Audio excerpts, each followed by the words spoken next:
이스라엘 족속이 그를 행하여 나를 떠날 때에 사독의 자손 레위 사람 제사장들은 내 성소의 직분을 지켰은즉 그들은 내게 가까이 나와 수종을 들되 내 앞에 서서 기름과 피를 내게 드릴지니라.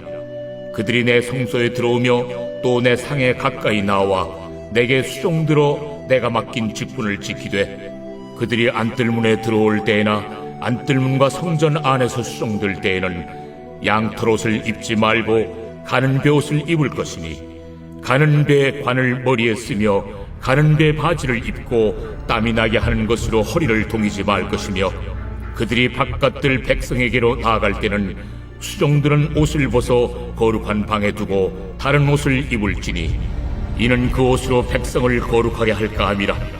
그들은 또 머리털을 밀지도 말며 머리털을 길게 자라게도 말고 그 머리털을 깎기만 할 것이며 아무 제사장이든지 안뜰에 들어갈 때에는 포도주를 마시지 말 것이며 과부나 이혼한 여인에게 장가들지 말고 오직 이스라엘 족속의 처녀나 혹시 제사장의 과부에게 장가들 것이며 내 백성에게 거룩한 것과 속된 것의 구별을 가르치며 부정한 것과 정한 것을 분별하게 할 것이며 송사하는 일을 재판하되 내 규례대로 재판할 것이며 내 모든 정한 절기는 내 법도와 율례를 지킬 것이며 또 내 안식일을 거룩하게 하며 시체를 가까이 하여 스스로 더럽히지 못할 것이로되 부모나 자녀나 형제나 시집까지 아니한 자매를 위하여는 더럽힐 수 있으며 이런 자는 스스로 정결하게 한 후에 7일을 더 지낼 것이요 성소에서 수종들기 위해 안뜰과 성소에 들어갈 때에는 속죄제를 드릴지니라. 그들에게는 기업이 있으리니 내가 곧 그 기업이라. 너희는 이스라엘 가운데서 그들에게 산업을 주지 말라. 내가 그 산업이 됨이라.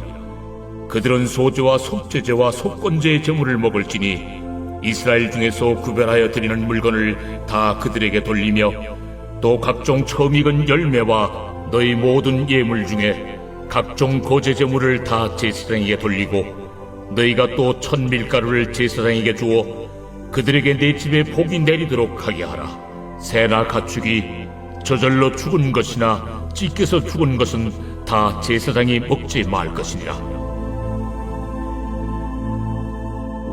사랑하는 구속가족 여러분, 안녕하십니까? 큰스 말씀의 김예창입니다. 여러분, 오늘은 에스겔서 우리 어제 보았던 44장에 이어서 15절부터입니다. 어제 우리는 살펴볼 때에 이스라엘의 타락은 예배의 타락이고 예배의 타락은 제사장들의 그리고 예배자들의 타락이었다라고 볼 수가 있습니다. 여러분, 그러면서 하나님께서는 예배를 섬기고 있던 제사장들, 이 성전에 이방인들의 방식으로 하나님을 예배하게 만드는 성전을 더럽히는 자들을 배하시고 그들을 강등시키시는 그러한 일을 볼 수가 있었습니다. 여러분, 그러면서 하나님께서 새롭게 일으키시는 자들이 있는데 이들은 바로 사독 계열의 제사장이었습니다. 오늘 말씀은 하나님께서 새롭게 세우시는 제사장들, 하나님께서 새롭게 일으키시는 예배자들은 어떤 자들인지에 대한 면모가 나와 있습니다. 여러분, 이 말씀을 읽을 때 크게 두 가지 관점으로 우리가 봐야 된다고 했습니다. 첫 번째, 이 말씀의 수신자는 저 같은 사역자들, 하나님을 경외함으로 먼저 선봉에 나와서 예배하는 예배자들, 찬양을 인도하는 자들, 그리고 영혼들을 인도하는 자들, 말씀을 가르치는 자들, 그리고 예배를 섬기는 모든 자들을 의미하기도 하고요. 또 우리의 삶의 자리에서, 우리의 가정에서 제사장으로, 우리의 직장에서 제사장으로, 우리의 도시와 우리나라의 제사장으로, 열방 가운데 제사장 나라로 쓰임받는 저와 여러분인 우리 교회를 뜻하기도 합니다. 자, 우리 15절을 보겠습니다. 이스라엘 족속이 그릇 행하여 나를 떠날 때 사독의 자손 레위 사람 제사장은 내 성소의 직분을 지켰은즉 그들은 내게 나와 수종을 들되, 이렇게 나와 있습니다. 여러분, 사독 제사장은 뭐냐면은 아론의 자손인데요. 다윗 당시에 다윗의 그 묘지 그 유지를 이은 그러한 제사장의 계열입니다. 압살롬 번역 때는 다윗에게 충성했고요. 또 다윗의 자손들 중에서도 솔로몬을 지지했고요. 또 결과적으로 솔로몬에 의해서도 솔로몬 성전, 다윗 성전을 대제사장이 되어서 그 처음 그 성전을 기틀을 마련했던 정통의 제사장의 자손이다라고 볼 수가 있겠습니다. 여러분, 또 많은 후대에 있는 사람들 중에서 후대의 기록에 의하면은 쿰란 공동체라고 하는 영적인 공동체가 있는데요. 이 쿰란 공동체가 어떤 공동체였냐면은 당시에 기득권을 가지고 있던 바리새인들과 사두개인들이 이 하나님을 정말로 극단적으로 사랑하고 하나님을 극단적으로 믿는 그런 자들을 핍박할 때 그 핍박받고 있던 이 남은 자와 같던 그런 이스라엘의 남은 하나님을 경외함을 지키고 있던 이 쿰란 공동체가 이 사독 계열의 제사장직의 회복을 원했다, 이렇게 말했습니다. 그러니 이 사독 계열의 제사장이다라는 것은 뭐냐면은 한 특별한 사람을 말하는 것이 아니라 하나님의 뜻을 신실하게 이루려고 하는 남은 자와 같은 몸과 마음이 모두 할례받은 정결한 자들, 다시 오실 예수 메시아를 기다리는 그러한 자들이라고 볼 수가 있겠습니다. 여러분, 오늘 이 16절부터는 이 새로운 하나님의 성전이 내려오실 때 그 성전에서 주님을 섬기는 자들이 누구인가, 이 상징적인 예배자들의 그룹인 사독 계열은 어떤 자들인가에 대한 얘기가 나옵니다. 16절입니다. 그들이 내 성소에 들어오며 또 내 상에 나와 내게 수종이 될 것이다. 내게 가까이 나오는, 여기서 상이라고 나오는데 이 상은 하나님의 분향, 하나님의 임재를 상징하는 그 인센스, 연기, 향, 주의 임재 가운데 가까이 오는 자다. 나를 수종된다라는 말은 뭐냐면 주님과 누구보다 가까이에서 주님을 예배하는 자다라는 것입니다.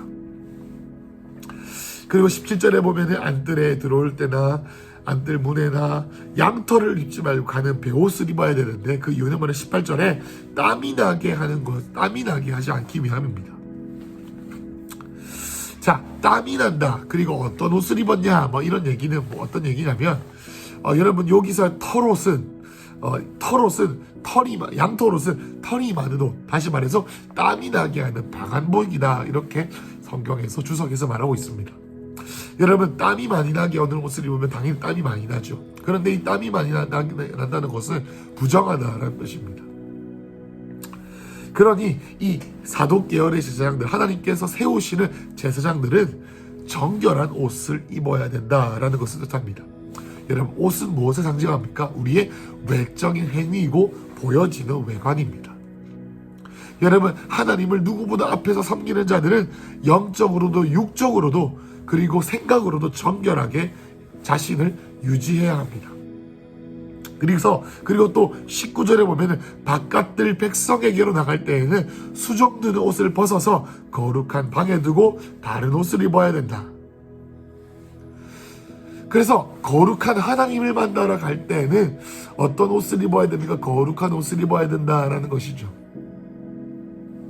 그러니 이 사독 계열의 제사장들은 하나님을 섬길 때는 거룩한 옷을 입고 또 그의 일상의 삶으로 돌아갔을 때는 일상적인 옷을 입어야 된다라고 우리가 볼 수가 있겠습니다.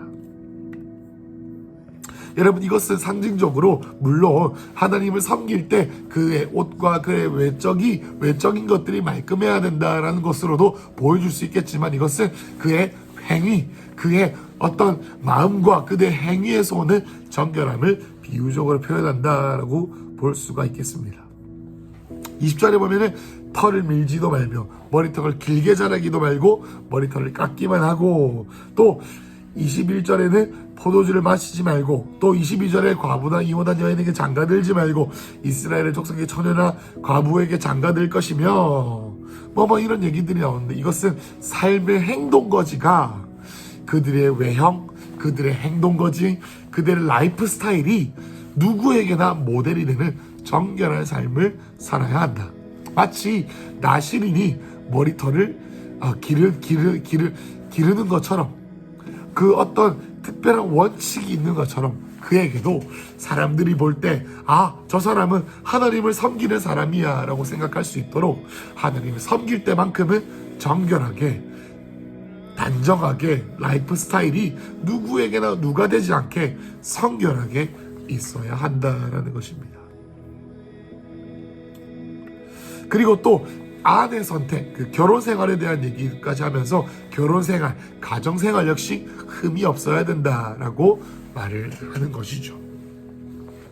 여러분, 이와 같이 하나님을 섬기는 제사장은 그의 행위, 그의 옷차림, 그의 행동거지, 그의 라이프 스타일이 그의 하나님 이스라엘 백성들이 볼 때에 저 사람은 제사장이다 라고 할 정도로 갖추어져 있어야 된다라는 것을 뜻합니다. 여러분, 그리고 23절부터는 내 백성의 그 제사장이 거룩한 것과 속된 것의 구별을 가르친다라는 것입니다. 그 제사장의 역할은 이스라엘 백성들을 가르칩니다. 무엇이 옳고 그른지를 가르칩니다. 또 부정것과 정한 것을 분별합니다. 세상에서 어떻게 살아야 될지를 말씀으로 분별하게 합니다. 또 송사하는 일을 재판하고 규례대로 재판합니다. 왜냐하면 그 당시에는 재정일치, 종교와 정치가 일치되어 있는 사회였기 때문에 삶의 많은 부분에서 판결하는 일을 했는 것으로 보입니다. 그래서 많은 법들을 하나님을 섬기는 법들을 지키게 했습니다. 그리고 또 25절부터 자기를 정결하게 하는 방법들을 얘기합니다. 시체를 가까이 하지 않게 하고, 또 26절에 보면 또 더 정결하게 하고, 또 27절에 수종 들기 위해 속죄제를 지켜서 자기를 정결하게 한 채로 하나님 앞에 나아가야 된다라고 나와 있습니다. 이렇게도 하나님께서는 하나님을 섬기는 자인 이 사독계열의 제사장들, 남은 자들, 영적인 제사장들, 세상 가운데 나아갔을 때 하나님의 마음을 전달해야 될 사람들이 이러한 삶을 살아야 된다, 이러한 라이프 스타일을 살아야 된다, 이러한 행동거지, 이러한 겉모습, 이러한 말버릇, 이러한 결혼 생활을 해야 된다라고 하나님께서 말씀하십니다. 여러분, 그 레위인들에게 하나님께서 또 말씀하시는 것이 있습니다. 28절, 그들에게는 기업이 있는데 그 기업은 누굽니까? 내가 곧 기업이라. 하나님이 그들의 기업이십니다. 하나님께서는 저 제사장들과 레위인들의 기업입니다. 왜냐하면 하나님께서 그들의 세계 상업이 되시기 때문입니다. 그래서 28절에 보면 어떻게 하나님께서 제사장들의 기업이 되는지에 대한 구체적인 얘기가 나오는데, 29절에 보면 소제와 속죄제와 속건제의 제물을, 헌물을 이 제사장들이 갖게 됩니다. 그래서 이스라엘 중에서 구별하여 드리는 물건들, 이스라엘에서 구별하여 바친 물건들을 누가 받습니까? 이 제사장들이 받게 됩니다. 그래서 30절에 첫 열매 중에서도 모든 예물 중에서 거제물을 또 제사장에 돌리고 또 첫 밀가루를 제사장에게 주고, 그래서 어떻게 됩니까? 그들에게 내 집에 복이 내리도록 하라. 그래서 여러분, 29절 28절에 나와 있는 말씀의 청자는 제사장들이 아니라 이스라엘 백성들을 향해 하는 말입니다. 보세요. 그래서 30절에 보면은 처음 익은 열매 모든 예물들 거제를 다 제사장에게 돌리고 너희가라고, 너희가의 대상이 누구겠습니까? 이스라엘 백성들이겠죠. 그러니까 너희가 너희의 첫 밀가루를 제사장에게 주어서 그들에게 내 집에 복이 내리도록 하라. 그러니까 이스라엘 백성들의 그의 소산물을 가지고 하나님께 바치는 그 예물들로 제사장들이 그의 생계를 유지하게 되는데, 그렇게 해서 이 제사장이 그 이스라엘 백성들에게 복을 내리도록 축복하도록 하라라는 내용이 이 이스라엘 백성들, 다시 말해서 이 제사장들의 축복이 되게 하는 방법이다라는 것입니다. 자, 오늘 말씀을 좀 정리해 보죠. 오늘 말씀은 제사장들의 행동 거지, 의무와 어떤 책임, 그리고 또 이 제사장의 생업, 유산, 기업, 상업을 말합니다. 여러분, 이 말씀은 너무나도 명확하게도 저와 같은 사역자들을 향한 말씀이죠. 여러분, 저와 같은 사역자들은 이렇게 누구에게나 모범이 되는 삶을 살아야 되고요. 도덕적으로나 윤리적으로나, 그리고 입술의 언행이나 결혼 생활이나, 그리고 또 보여지는 많은 모습들을 가지고 하나님을 섬기는데 부족함이 없게 준비되어져야 합니다. 여러분 제가 요즘에 살이 너무 많이 쪄가지고 양복이 많이 안 맞는데 얼른 살을 빼서 양복을 맞도록 하겠습니다. 그리고 또 뿐만 아니라 여러 가지 부분에서 제가 너무나도 부끄럽습니다. 너무나도 부끄럽습니다. 제가 모범이 되지 않는 부분이 있으면 언제든지 지도 편달을 부탁드립니다.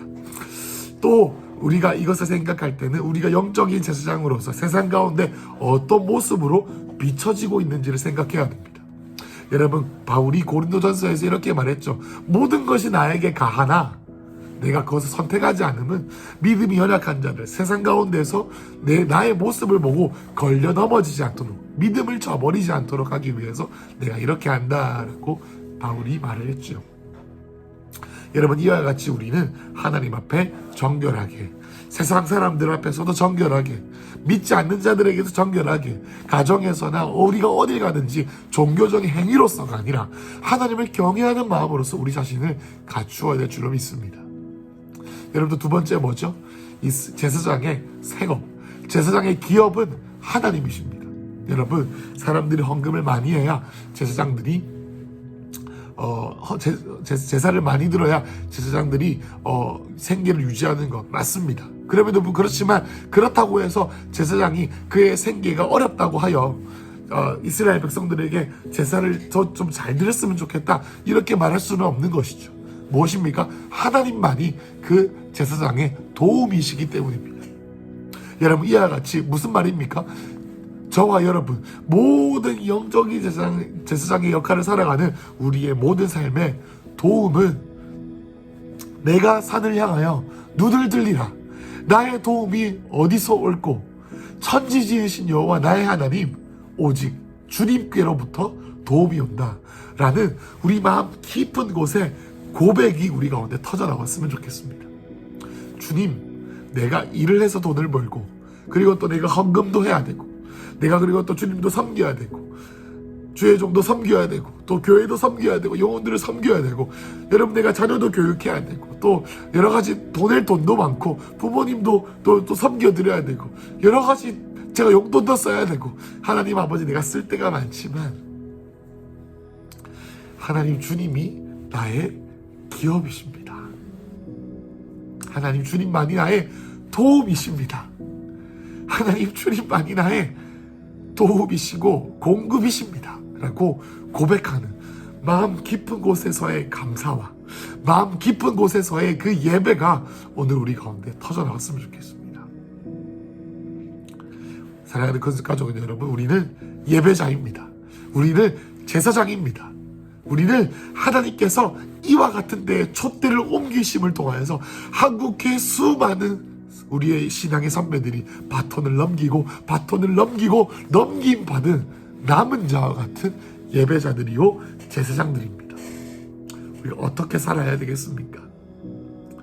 많은 사람들이 이방인의 예배 스타일로 하나님을 섬기는 이 사고방식과 삶의 스타일에서 벗어나서 하나님을 경외함으로 한 손에는 하나님 아버지 내가 세상 사람들이나 교회나 어디에서나 하나님을 경외함으로 모든 것이 나에게 가하지만 주님 내가 나에게 가함으로 여기지 아니하고 내 삶을 훈련함으로 나를 정결하도록 훈련하게 하여 주십시오.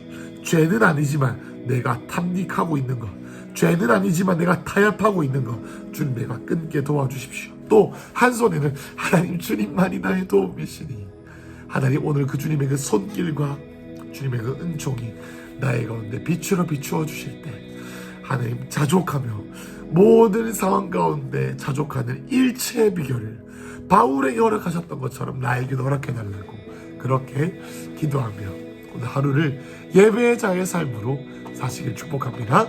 기도하겠습니다. 사랑하는 주님 오늘 예배자 되어 나의 삶을 주님께 의탁하오니 받으시고 신령과 진정으로 예배하는 예배자로 우리 큰수 가족 모두를 사용하여 주시옵소서. 예수님 이름으로 기도했습니다. 아멘.